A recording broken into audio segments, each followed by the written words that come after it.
Ya kan? Ada perempuan, Bu, hina di hadapan manusia. Namanya budak. Budak itu beda pembantu. Kalau pembantu digaji. Tiap bulan ada gajinya. Dia bisa pindah kerja. Tidak mau saya kerja di sana. Berhenti saya bulan depan. Kenapa? Cerewet istrinya. Bisa pindah. Tapi budak hak milik. Seperti handphone ibu. Bisa dibanting, boleh dijual, boleh dibakar. Kenapa? Hak milik. Budak. Tapi punya iman.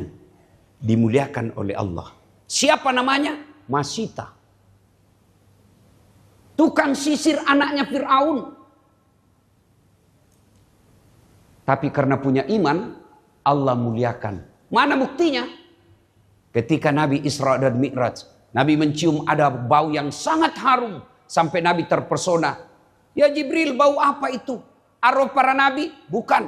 Arwah para Rasul? Bukan. Siapa dia Jibril? Dialah Masita, tukang sisirnya Fir'aun. Sampai di situ penghormatan Allah? Tidak. Allah muliakan Masita. Sampai detik ini berapa banyak perempuan Kementerian Agama namanya anaknya Masita. Lihat toh? Ada orang kaya, bangsawan, terkenal, gagah, kaya, sampai kekayaannya masih dicari sampai sekarang. Tapi tidak punya iman, dia hina. Siapa dia? Fir'aun laknatullah alaih. Mana buktinya? Sampai detik ini tidak ada orang mau kasih nama anaknya Fir'aun. Ya toh? Berarti yang menentukan kualitas kita di hadapan Allah apa? Bukan cantik. Yang menentukan kualitas kita di hadapan Allah bukan jabatan. Yang bukan kaya, tapi siapa? Inna akramakum indallahi atqakum. Yang paling takwa. Dan berbicara tentang ketakwaan, dari sekian puluh kementerian di Indonesia, inilah yang harus lebih bertakwa kepada Allah Subhanahu wa taala. Kantor Kementerian Agama. Maka ibu, pendek saja sambutannya Pak Menteri tadi. Pak Menteri ini guru saya juga, Bu. Meskipun beliau katakan sahabat, itu keliru. Saya murid. Guru saya.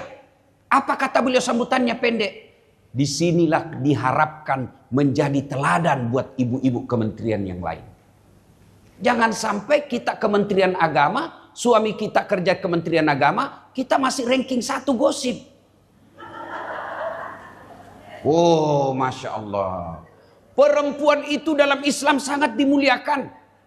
Ibu-ibu saya mau tanya. Ibu tahu enggak? Manusia pertama yang berislam setelah Nabi. Yang paling pertama mempercayai Nabi sebagai agama Islam. Ibu tahu? Siapa? Khadijah, perempuan. Ibu tahu enggak siapa manusia pertama mati syahid? Manusia pertama mati syahid dalam Islam, ibu tahu? Perempuan. Siapa namanya? Sumayyah. Ibu tahu enggak yang disampaikan oleh Nabi? Sorga berada di bawah apa? Ibu. Dalam Al-Quran, ibu pun dimuliakan. Surah An-Nisa. Tidak ada surah laki-laki. Perempuan juga dimuliakan apa? Dikasih nama surah Maryam. Juga perempuan sangat dimuliakan. Dalam negara Nabi katakan perempuan itu tiangnya negara. Hancur perempuan, hancur negara. Tuh, hebat itu perempuan dalam Islam. Nah, perempuan itu karena tema keluarga. Pertama, penyakit perempuan. Itu Nabi, Bu, kata Nabi, perempuan itu paling gampang masuk surga. Paling gampang masuk surga kata Nabi. 2 saja dia bisa kendalikan. Kalau perempuan mampu memegang ini, dia lebih gampang masuk surga daripada laki-laki. Apa itu? 1, mengendalikan mulutnya. 2, taati suaminya. Itu saja. Tapi masalahnya ini bocor. Setan tahu. Maka apa? Pertama, dibuatlah itu perempuan tukang gosip. Saya waktu naik pesawat dari Makassar ke sini, saya langsung bilang, inilah mas, ini tema ceramaku. Saya duduk, Bu, lebih 2 jam di atas pesawat. Ada perempuan, tidak pernah ngomong, tidak pernah berhenti ngomong. 2 jam. Ini sebabnya perempuan tidak bisa. Saya biasa ngomong juga kalau naik pesawat. Paling 10-15 menit berhenti. Ini 2 jam tidak pernah titik koma, nyambung terus. Maka perempuan kalau mampu menjaga mulutnya, kata Nabi, lebih gampang masuk surga. Coba lihat perempuan. Kalau duduk begini, damai tapi gersang. Duduk tuh, senyum-senyum. Tapi dalam hatinya saling.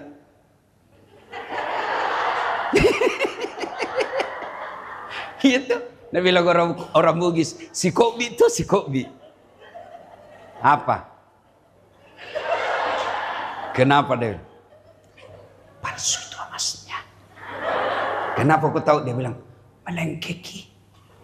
Palsu itu lipstiknya. Kenapa aku tahu? Melengkek di giginya.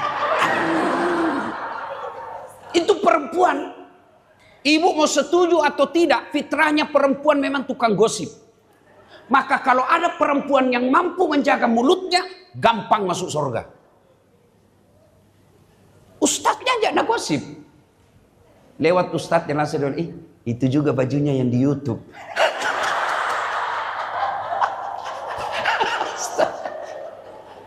Nah, maka ibu-ibu, Bu, wajar perempuan penggosip. Tapi kalau Dharma Wanita Persatuan Departemen Kementerian Agama, mestinya dia bisa kendalikan itu.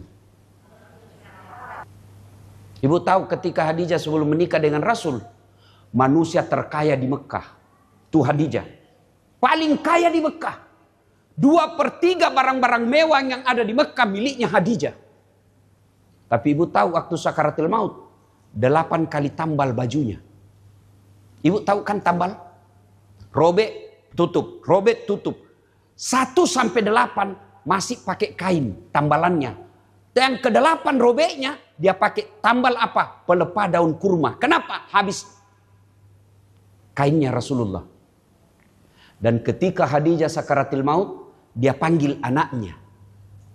Wahai anakku Fatimah, tolong kau datang kepada bapakmu, sampaikan kepada Rasulullah, ada serbannya yang selalu dia pakai terima wahyu, mintakan saya serbannya, saya mau pakai jadi kain kafan. Mudah-mudahan serban itu meringankan asapku di kubur. Lalu Fatimah berkata, Bunda, kenapa bukan Bunda yang minta kepada suami, kepada Rasul? Kira-kira kalau bahasa kita, Mak, kenapa bukan Mama yang minta sama suamimu? Dengar jawaban Rasul Khadijah. Nak, saya malu minta sama bapakmu. Malu. Habis hartanya untuk menolong Nabi, sampai hanya memakai baju yang sudah 8 kali tambal. Habis hartanya bantu suaminya. Ketika habis sakaratul maut, malu minta serban. Serban yang diminta. Kira-kira masih ada perempuan seperti ini? Jangankan minta, dicuri. Iya tuh Bu, sampai di pompa bensin suaminya. Aduh, mana lagi uangku dia? Bu, mana uang? Kau yang ambil. Kau kasih malu saya. Itulah Khadijah Bu. Lalu ternyata Nabi dengar curhatan Khadijah. Karena rumahnya Nabi Bu, jangan bayangkan seperti rumah kementerian. Jangan bayangkan seperti rumah kita. Rumah Nabi itu kalau berdiri dijelaskan hadis, kepalanya Nabi menyentuh langit-langit rumahnya. Bisa dibayangkan kecilnya. Kemudian ketika Nabi sholat dengan Khadijah, itu kepalanya Khadijah menyentuh kakinya Nabi. Kecil kamarnya. Ibu kalau pergi umroh, jangan cuma pergi di di Musdalifah. Jangan cuma hanya pergi ke Taif. Hai guys, kita lagi di Taif guys. Jangan cuma itu Bu. Datang ke museum Rasulullah. Ibu datang ke museum Rasulullah. Dekatnya Masjid Nabawi ada museum Rasulullah. Tengok itu secara visual rumahnya Rasulullah. Itu dijelaskan secara visual. Dan 3 dimensi seolah kita ada di dalamnya. Kecil rumahnya Rasul. Karena kecilnya dia dengar curhatan istrinya. Datang Nabi kepada Khadijah. Meneteskan air mata Nabi Bu. Ya Ummul Mukminin, habis hartamu untuk menolongku. Serban ini yang membuatmu malu memintanya. Apa kata Khadijah? Saya tahu serban itu kamu cintai dan saya malu memintanya ya Rasul.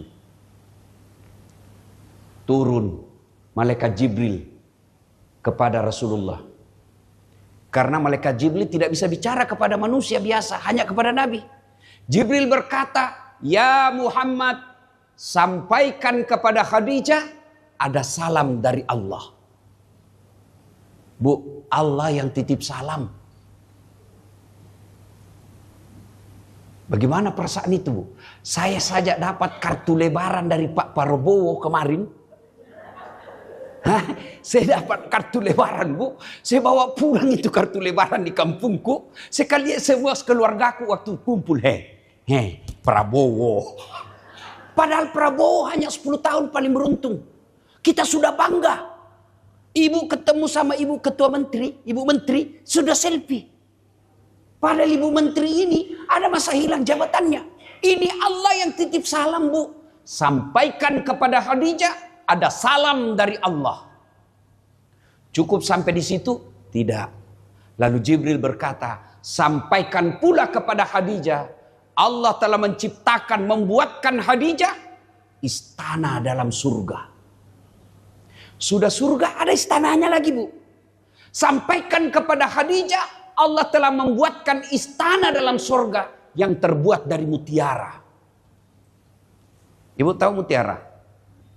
Kenapa Allah tidak katakan terbuat dari emas, terbuat dari berlian, terbuat dari jamrud? Kenapa terbuat dari mutiara? Karena Khadijah punya sifat seperti mutiara. Apa sifatnya mutiara? Ibu tahu kan mutiara? Itu mutiara, Bu, hidup di dasar laut. Ya kan? Yang dia makan kadang kalau dia buka cangkangnya masuk pasir. Bayangkan lembutnya dagingnya mutiara kena pasir sama ibu mata kena kelelapan pasir. Iya toh? Ini masuk dagingnya yang lembut kena pasir, dia tutup cangkangnya. Dia kelola itu pasir, sebeberapa saat kemudian dia buka cangkangnya, apa yang keluar? Mutiara. Artinya apa? Kalau ibu mau punya istana dalam sorga, punya sifat mutiara. Apa mutiara? Dia tidak pernah curhat di medsos. Oh, perempuan sekarang, Bu, semua urusan rumah tangganya dia publish. Boleh, tapi jangan harap dapat istana seperti istananya Khadijah. Kita sebagai istri pegawai negeri, masalah kita terbesar adalah gaji yang tidak mencukupi selera. Apa kita miskin? Bukan. Tidak mungkin Allah tidak memberikan kita rezeki. Apa yang membuat kita miskin? Selera kita melebihi gaji suami. Jangan ketawa, saya serius ini, Bu. Suami gajinya 7 juta. Gaya hidupnya 10 juta. 3 jutanya pinjol. Mau bahagia supaya bersyukur, gaji 7 juta. Gaya hidupmu 5 juta, insya Allah bahagia. Prakteknya, jilbab. Jilbab aja diminta. Pak, sudah 4 kali saya pergi Dharma Wanita, Bu. Pak, itu terus jilbabku. Adakah belikan lagi saya jilbab? Suaminya karena sayang, dibelikanlah. Beli jilbab tidak ada masalah. Efek setelah beli jilbab jadi masalah. Masa jilbabku, Pak, tidak serasi dengan tasku. Muncul tas. Ibu ketawa karena membayangkan diri sendiri toh. Ya, sudah dibeli tas. Dia bilang, Pak, rasa-rasanya ndak cocok kalau ndak sama saya punya baju. Sudah baju, dia perhitungkan lagi. Sepatunya, Pak, ndak matching. Sudah itu, dia bilang, Pak, sudah dihafal orang. Itu berarti bukan gaji yang tidak cukup, tapi selera yang berlebihan. Bu, Bu, Bu, tidak ada suami yang mau membuat istrinya tidak penampilan wah. Mau semua. Tapi apa boleh buat, rezeki Allah yang tentukan. Makanya saya sadar hadis Nabi, perempuan itu dua penyebabnya kalau suka ngomel. Satu, jarang dipuji. Dua, jarang kasih hadiah. Saya tahu ini. Maka saya kasih hadiah istri saya. Pulang saya ceramah beberapa hari tidak pulang, saya bawakan hadiah Bu Menteri. Gelang sama kalung. Lumayan tebal. Emas. Begitu saya kasih, terharu dia Bu. Berkaca-kaca matanya. Terima kasih Ustaz. Orang tuaku saja belum pernah belikan saya begini Ustaz. Beberapa hari kemudian dia datang waktu saya lagi baring-baring, dia bilang, ternyata palsu Ustaz, belikan saya. Saya bilang, sayang, di manalah saya mau dapat uang sebesar itu? Ya, meskipun itu emas palsu, tapi cintaku murni 24 karat. Pelajarannya Bu, semua laki-laki mau kasih Ibu yang mau.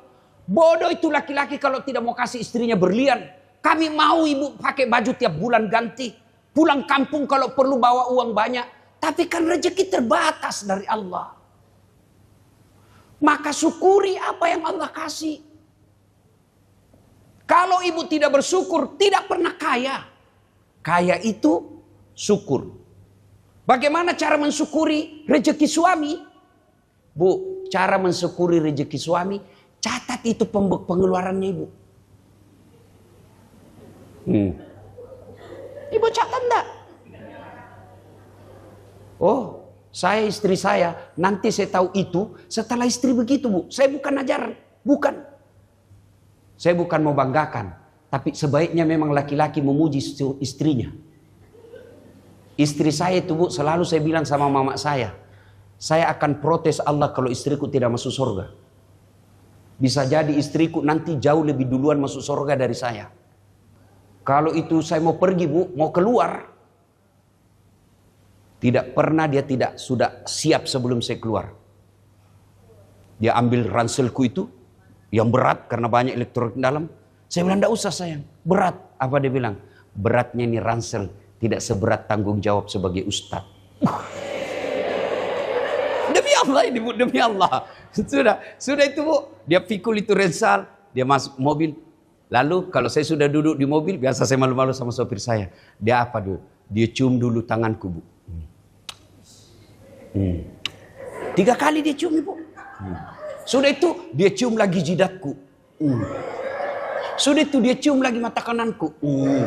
Sudah itu mata kiriku lagi. Ini yang agak lama sedikit. Kenapa istriku? Dan hebatnya Bu, dia tidak pernah tutup pintu mobil itu sebelum dia usap dadaku dan dia berkata, Ustadz, ridhoi saya. Itu duit Bu, selalu ada laporan. Saya kalau kasih uang mau pergi, pasti ada laporannya. Meskipun 20.000 dia catat. Akhirnya kita sebagai suami lapang dada, kenapa? Jelas kemana ini uang. Hebatnya lagi, setiap bulan dia ingat itu ibu saya. Sembakonya mama. Malah demi Allah, malah saya biasa bilang, jangan terlalu berlebihan. Kalau istri seperti ini, biar siapa suamimu yang goda, dia tidak akan tergoda. Kenapa? Ada bidadari di rumah. Ini kalau tidak pernah hadir, HP-nya saja suamimu kau periksa. Baru datang, mana HP? Ketawa ibu karena ibu semua pelakunya. Ibu untuk apa periksa HP? Masya Allah. Bu, istri saya itu, ya, saya sudah 11 tahun bersama. Sepertinya tidak cukup jari-jari saya, dia terlambat sholat tengah malam. Kalau dia terlambat bangun lewat jam 4, serasa dia kehilangan emas. Dan kalau dia curhat, dia berdoa, dia kasih dengar saya. Saya tahu, oh ini keluhannya. Dia tidak berani ngomong sama saya. Dia berdoa, dia kasih keras. Ya Allah, saya lihat suamiku mulai lain-lain, ya Allah. Ya kan? Akhirnya kita merasa dimuliakan. Anak saya baru 1. Tapi membuat bahagia video call. Begitu caranya ibu. Kalau mau suamimu mau interogasi. Mau jaga dia di mana. Jangan video call. Di mana kamu? Masa eselon ditanya di mana kau? Di kantor. Bohong. Coba video call. Wibawa suami hilang, Bu. Tapi gimana caranya? Kreatif. Telepon. Bang, ini cucumu mau bicara. Ini si adek lagi hafal hadis, Bang. Tolong buka video callnya. Itu suamimu pasti akan tenang. Kalau suami tenang kerja, suami tenang cari nafkah, siapa yang dapat rezeki?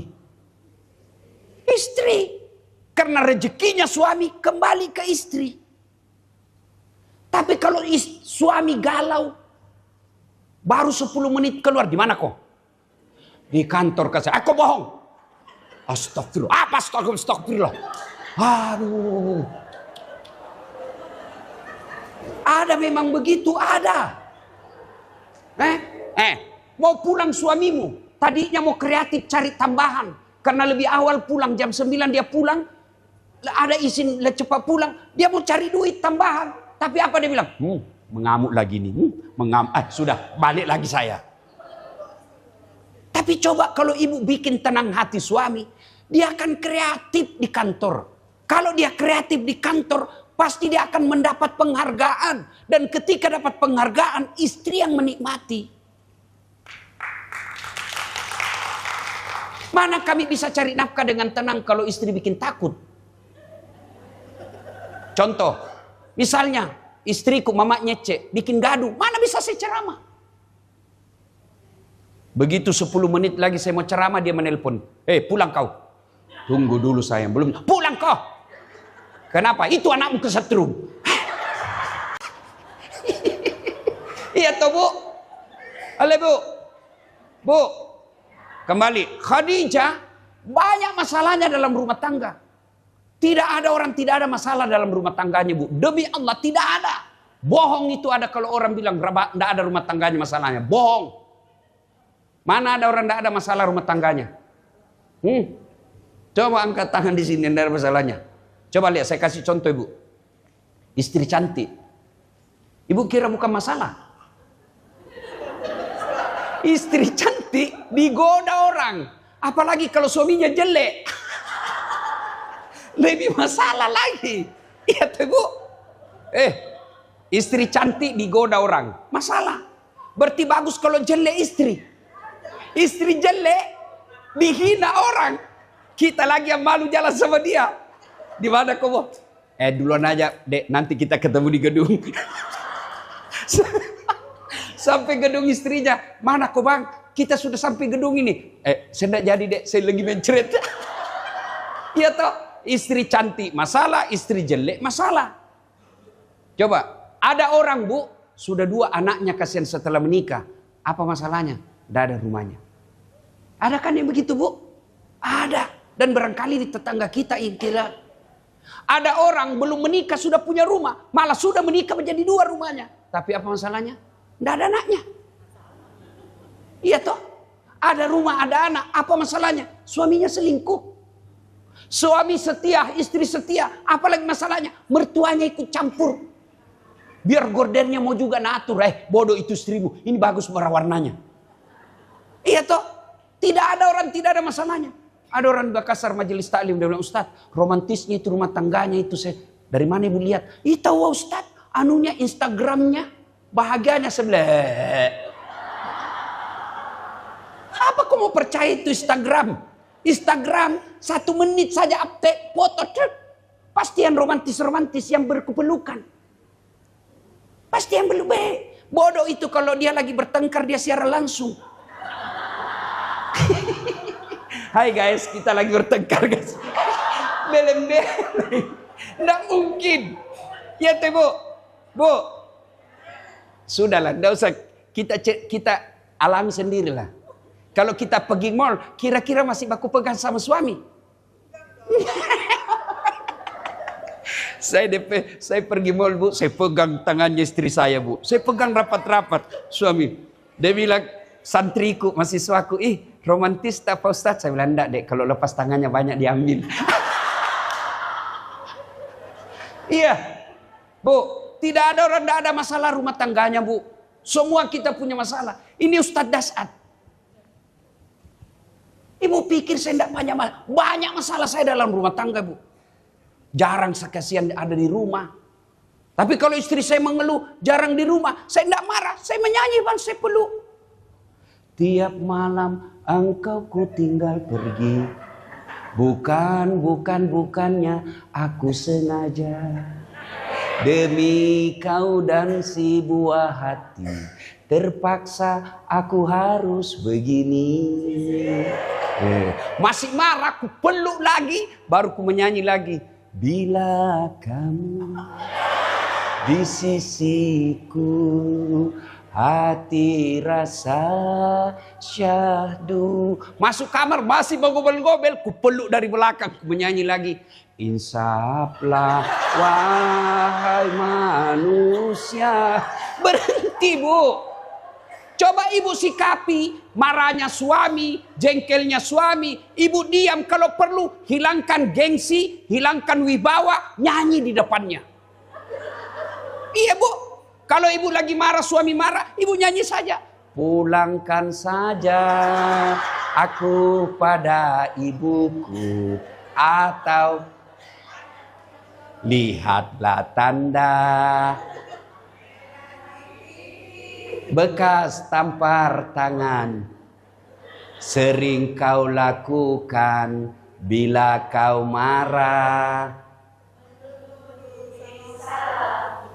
Samakah aku bagai burung yang hingga sesukamu kau sakiti aku. Coba ibu amalkan ini kalau pulang. Ibu ngapain? Ini biasa, kita sudah tahu salah, kita sudah tahu benar suami kita, tapi kita gengsi. Gengsi itu setan. Ngapain gengsi? Dia suami, ngapain gengsi? Wong kita telanjang di depannya. Untuk apa lagi gengsi? Tidak ada lagi gengsian suami istri. Kalau kita salah, minta maaf. Kalau dia tetap ngotot, tenang aja dulu. Karena suami gengsinya tinggi juga kalau sama suami istri. Tenang aja dulu. Sudah itu, biasanya perempuan, kalau itulah perempuan ahli sejarah. Waduh, satu kali dia bagaimana mutar-mutar supaya kembali kepada kesalahannya suaminya. Ibu ketawa karena begitu semua kalau tetap. Iya. Ibu-ibu, kalau suami marah, ibu yang cooling down. Saya tidak mau nasihat untuk suami karena ini unsur ibu. Bu, perempuan itu kalau dia sudah sifat seperti Khadijah, ada masalahnya, dia tidak pernah ngomong ke orang lain. Ini semua tetangganya tahu. Tidak kusangka itu. Kalau tidur dia ngorok juga. Sampai suaminya pun ngorok, dia cerita. Suami saya itu duitnya dia yang pegang. Yang anehnya bertengkar, hamil lagi. Jadi apa kata di komplek? Bertengkar. Bu, ketika ada masalah dalam rumah tangga, curhat. Curhatnya kemana? Allah. Ini curhatnya di Facebook. Coba lihat itu selebriti. Saling memuji sebelum menikah. Sudah menikah saling menghina lagi di media. Apa yang kau mau capai? Kalau kita cerita sama tetangga, paling dia bilang, kasihan banget ya. Dalam hatinya, kau rasa. Itu apa cerita? Dia tidak akan mampu menolongmu. Lebih baik ibu update status. Pergi suaminya, marah lagi. Di mana di kau? Tak kusangka kau begitu. Akhirnya orang tahu semua kau lagi bertengkar. Kau cerita sama saudaramu, kau cerita sama ibumu, suami saya begini. 2 bulan kemudian akur lagi. Apalagi aib suamimu sudah dia tahu. Maka lebih baik ibu sholat tengah malam. Ya Allah, tidak mungkin saya bisa menjaga suamiku, tapi Engkau sumber segala penjagaan. Ya Allah, lindungi dan jaga suami saya, agar dia mampu menjadi ayah yang baik. Serahkan kepada Allah. Kalau ibu periksa HP, dia kasih itu HP 1. HPmu. Dia kasih HP, masih ada disembunyi 2 di mobilnya. Kenapa kau tahu? Saya pelakunya. Ya sudah lembut. Saya bilang sama mamanya Cek. Istri saya. Saya bilang sama istri saya, ini HP-ku. Karena suatu ketika dia dapat itu WhatsApp mantan. Bu, saya ini setelah viralkan banyak janda-janda yang curhat. Ustaz, ini ada masalah saya, suami saya baru meninggal. Adakah doa-doa penenang jiwa?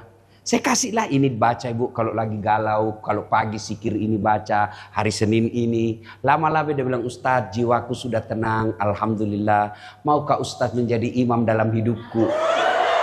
Saya bilang, oh mohon maaf ibu, saya bukan imam, saya penceramah. Mana ada orang, tidak ada masalah. Nah dia dapatlah itu, mamanya Cek. Dia bilang, ternyata masih suka komunikasi di. Iyalah, mana bisa dihapus itu mantan. Mantan itu bukan aplikasi. Bisa dihapus, tidak ada bekasnya. Ini mantan pernah di hati. Baru saya peluk dia, baru saya peluk. Sayang, kan perempuan itu perasaannya lebih dominan. Maka saya peluk, sayang, kira-kira pilih mana? Jadi mantan terindah atau istri? Mana kau pilih? Dia betul mantan terindah tapi tetap mantan. Biar indah tapi tetap mantan. Bukan mantan tapi istri. Pilih mana? Ya istri dong. Sudah, jangan kau pusing dengan mantan. Tidak ada. Tidak mungkin itu. Mana? Cuma pernah saya bilang sama Ibu Menteri sama mamanya Cek. Saya bilang, sayang, andai saja saya sakit dan sakitku ini tidak bisa sembuh kecuali kawin lagi. Kira-kira kalau tidak saya kawin, mati, hanya itu saja. Kira-kira kau pilih mana sayang? Apa dia bilang, Bu? Lebih baik kau mati saja deh. Saya doakan kau husnul khotimah. Jadi Bu, ada masalah, tapi bukan ke makhluk. Kepada siapa? Allah. Ada namanya sholat hajat. Ibu bangun tengah malam, sholat hajat. Ya Allah, Engkau yang memelihara hati dalam suami saya. Ya Allah, Engkau yang membolak-balikkan hati suami saya. Pelihara hatinya ya Allah. Buatlah dia tetap terpesona kepadaku. Pusingkan dia kepalanya kalau dia tidak lihat saya 1 minggu. Allah kabulkan, pusing betul Bu. Minta kepada Allah. Dan Allah hebatnya, Allah janji, ud'uni astajib lakum. Berdoa kau kepada aku, pasti saya kasih.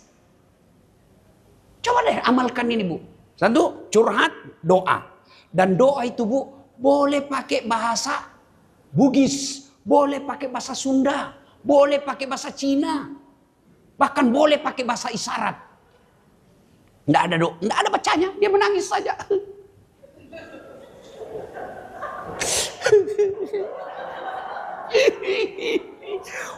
Doa seperti itu Bu, cepat sampai.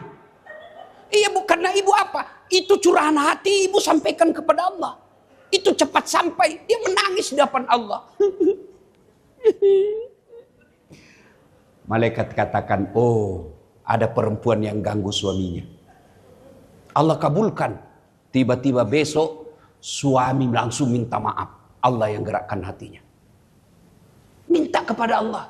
Bagi kita orang beriman, la haula wala quwata illa billah.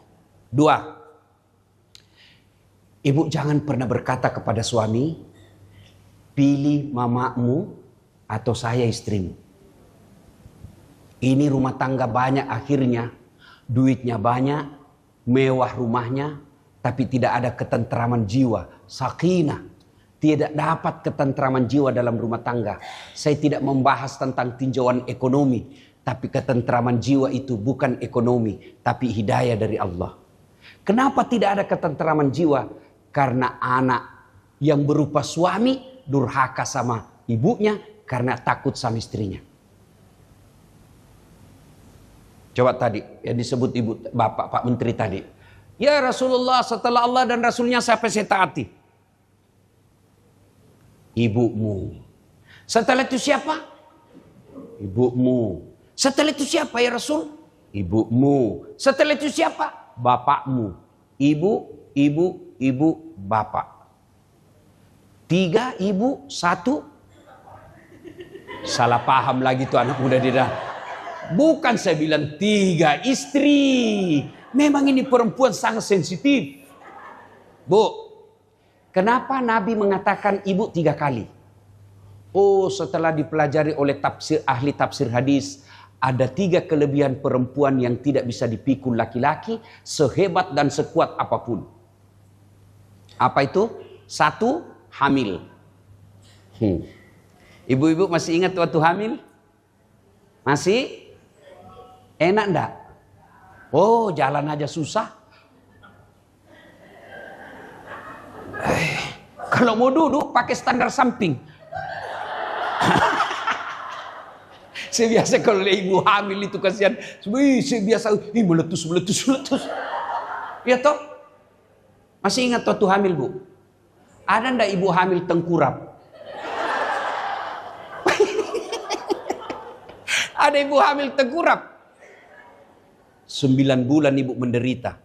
1, hamil. 2, melahirkan. Masih ingat waktu melahirkan, Bu? Ada ndak ibu-ibu melahirkan senyum? Mentang-mentang istri Nabi keluar kena. Tidak, tetap juga menderita.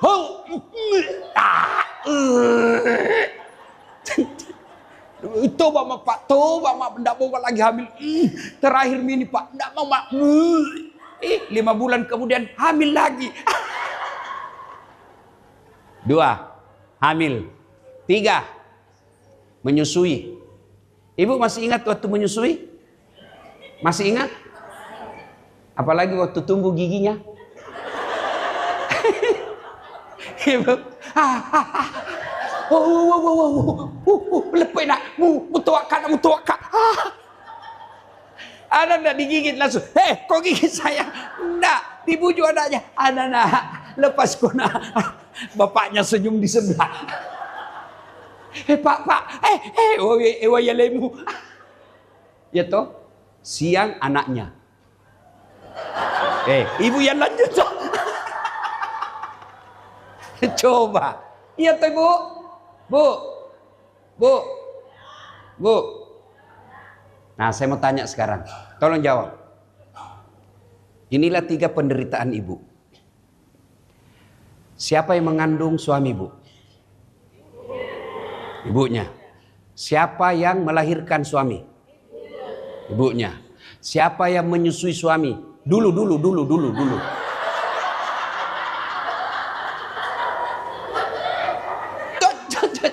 Jawab dulu Ibu.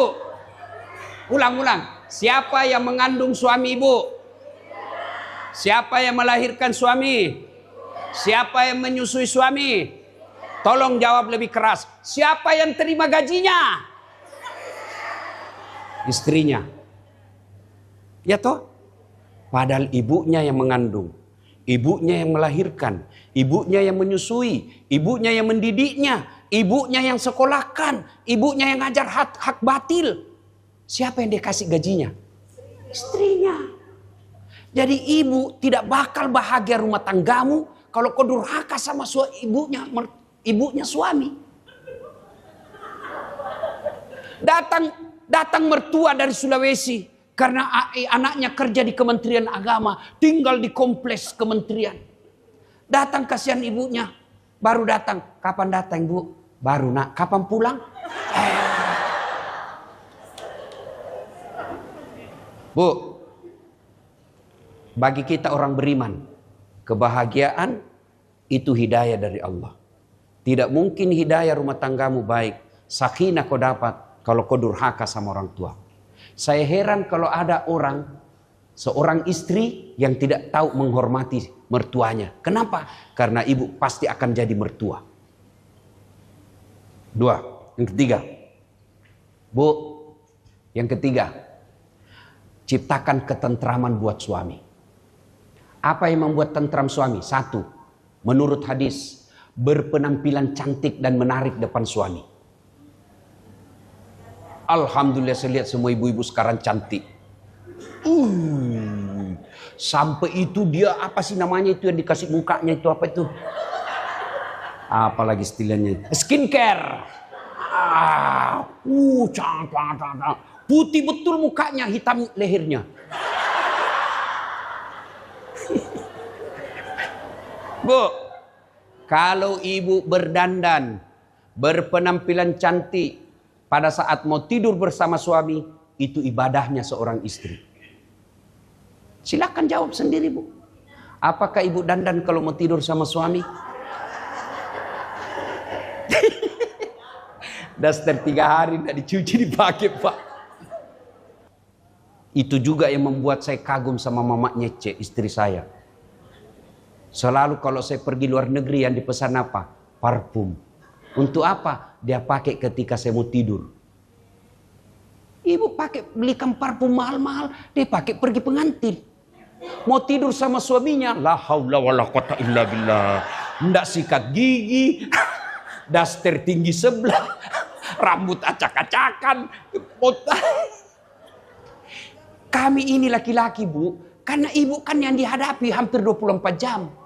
Baru bangun dia, kita mau tidur ada lagi di depan kita, pulang kerja dia lagi. Kalau ibu casingnya tidak bagus, suamimu nanti ganti casing. Dua, perempuan yang membuat suami tentram. Apa itu kata Nabi? Yang membuat suami betah di rumah. Kalau ibu selalu ditelepon suami, rindu sekali saya mau pulang, Bu. Ciri ibu soleha. Kapan suami tidak betah di rumah? Sampai ada di Makassar tanya saya majelis taklim, Ustaz, kenapa itu suamiku tidak betah di rumah? Bawaannya mau keluar saja. Saya ceritakanlah dia, Bu. Ada orang suami istri, suka ngomel istrinya. Ada uang, tidak ada uang, ngomel aja kerjanya. Akhirnya suatu ketika suaminya belikan perhiasan. Senanglah istrinya dibelikan emas.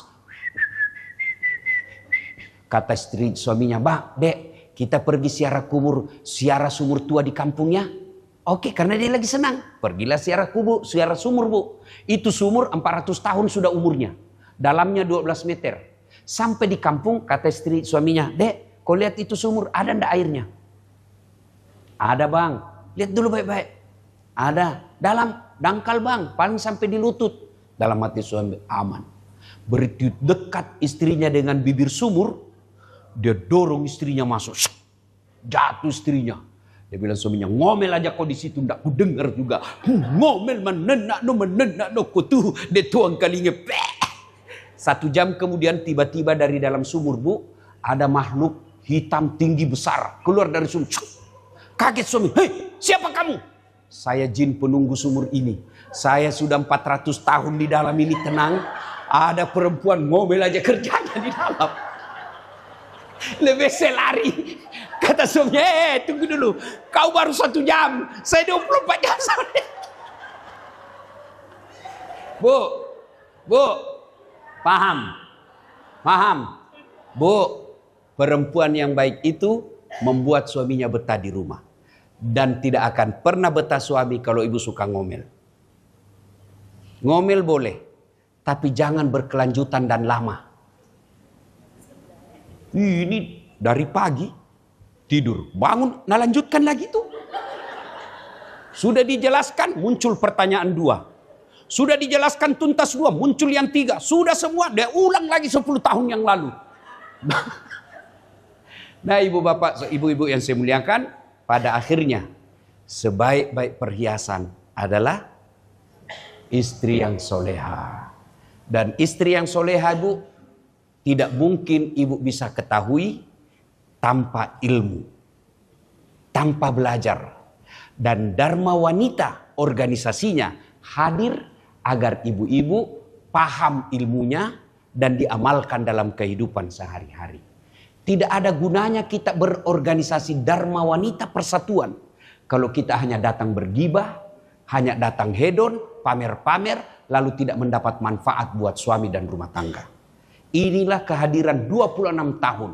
Diharapkan setelah 26 tahun Dharma Wanita Persatuan Kementerian Agama, kita semakin paham ilmu berumah tangga dan hebatnya mampu ditularkan kepada tetangga kita, minimal kepada saudara-saudara sekalian. Meskipun kita pegawai biasa di kantor suami, tapi kita banyak manfaat, itulah sebaik-baik manusia, khairun nas anfa'hum linnas. Sebaik-baik manusia di antara kalian adalah yang paling banyak manfaatnya buat orang lain.